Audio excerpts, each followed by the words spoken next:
The LG 27GL850 caused quite a stir when it first arrived back in 2019, as it was among the first gaming monitors to feature a new faster 1 millisecond response time IPS panel, and thus provided better gaming performance than previous IPS displays.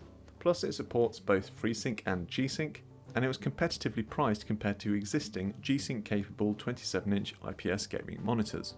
Since it was launched though, several other models have arrived that include all the same features and cost about the same. So does it still hold up? Well, when it comes to build quality and styling, this LG isn't the most impressive I've seen. The standard base just have a plastic cover rather than the nice solid metal stands you get on some models. The little flashes of red plastic on the base and around the back of the display also look a bit cheap and don't really add much to the overall look. The way all the connectivity just projects directly out the back of the display is an untidy solution too, even if it does make it easy to plug things in. All that said, this is still largely a smart looking monitor with slim bezels around the edges, a slender stand and nothing too garish going on.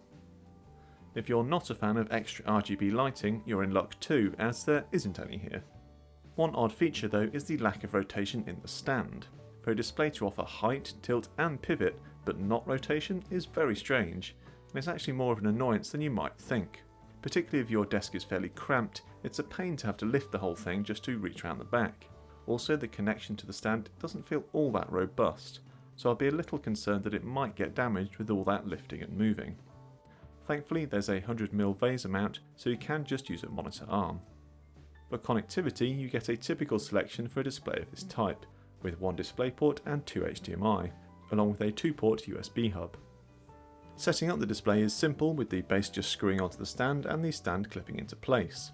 The on-screen display is also very easy to use, with the single mini joystick control on the underside, providing a convenient and precise means of navigation, and the menus are intuitively laid out. The bar across the top of the OSD that shows the frequency, adaptive sync, HDR and response time is also a really useful quick reference to make sure the display is running as it should.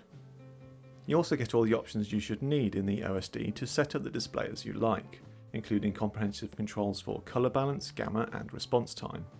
Like most displays, the latter is best left at its fast rather than fastest setting to avoid too much inverse ghosting. However, there is one crucial setting that is missing from the OSD, which is a dedicated means of turning off this display's extended colour gamut. You see, like the ViewSonic XG270QG, this display can produce a wider range of colours than normal, in order to provide a pseudo HDR image, and in fact the display does support the HDR10 standard, but it's pointless. Unless your display has a costly multi-zone backlight like the Asus PG27UQ, HDR is not worth the bother on PCs, and the extended colour gamut just ends up making colours look oversaturated. There is an sRGB mode that reduces the colour gamut, but it has very poor colour balance and locks out all the other picture adjustment controls, other than brightness, so you can't correct it. What's more, this display's contrast and black level performance are a little disappointing. Other displays in this class can produce deeper black levels, resulting in contrast ratios of up to 1200 to 1. This display though can only manage 700 to 1. For a display that supposedly does HDR, that's really bad. Thankfully, just about everything else about this display is top notch. Its 1440p resolution is a great match for the 27-inch size. Viewing angles from the IPS panel are excellent, and gaming performance is everything you'd hope for. The 144Hz refresh rate, which isn't overclockable to 165Hz like on some displays, combines with the 1 millisecond response time and G-Sync to provide a very responsive, smooth experience. All told then, while the LG 27GL850 is still a decent display, other similar models are simply better, providing higher contrast, costing less, and including that all-important ability to turn off the extended colour gamut.